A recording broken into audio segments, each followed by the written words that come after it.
We just announced today that the government would be closing the Singapore Turf Club, or STC, by 2027. The reason for this is twofold. One, we have land constraints and there is need for land for various uses. This includes housing, including public housing, leisure and recreation. At the same time, it's also part of the development of the northern region.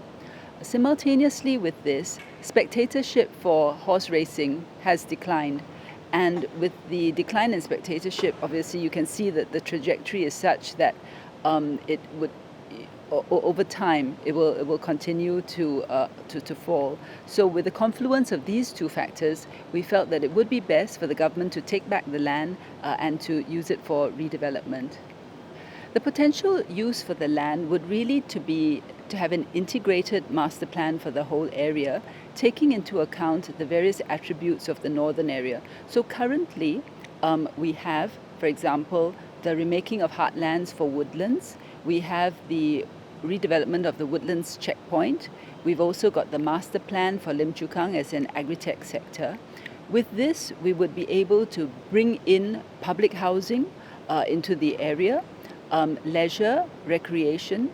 There's also a lot of greenery up in the north. That is something we would like to preserve and make part of the identity of the place. So once the land comes back, in fact concurrently now, assessments and studies will be undertaken. They will have to come up with a complete master plan for the whole area, integrating all these components, but making sure that we have a vibrant northern sector that comprises housing and various other uses as well. There are various stakeholders that will be affected by this closure.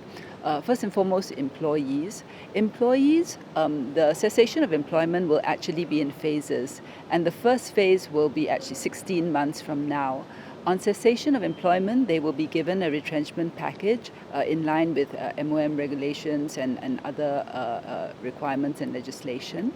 And they will also be given support with the transition, including counseling, job placement assistance, and any sort of additional training or skills future courses that may be helpful to them to find new employment.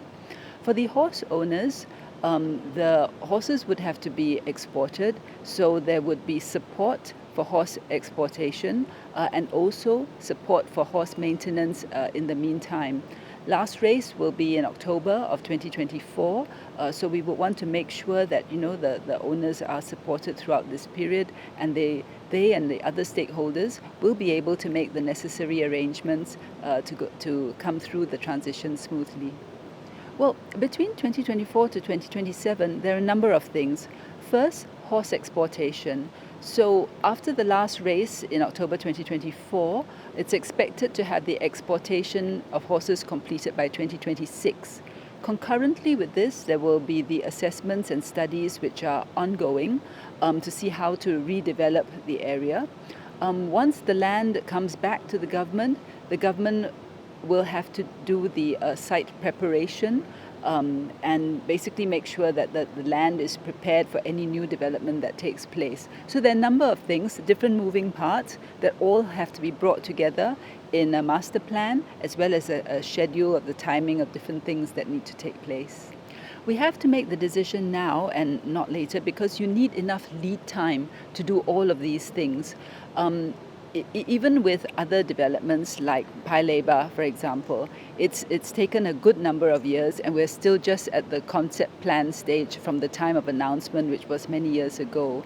But rest assured that the intention is to develop this area, to do it in phases where we have good planning and make sure that we meet the demands and the needs of Singaporeans.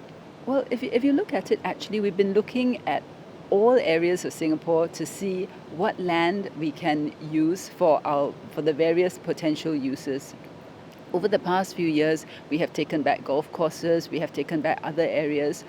Singapore is getting to the stage where there's less green field for you to build on. You actually have to build brown field. So there will be a time when you have to take back estates or take back precincts and rebuild. So STC is not the only one, but it happens to be a very large piece of land, about 120 hectares. That's equivalent to about 200 football fields. And you have to consider how much public housing or other amenities can be put on such a space. And given that we have needs for various things, it was felt that to have just a flat piece of land like that without redeveloping it, you have to weigh the trade-offs, right? But bringing a piece of land like this into play for public use and other uses brings a lot of potential development into the mix.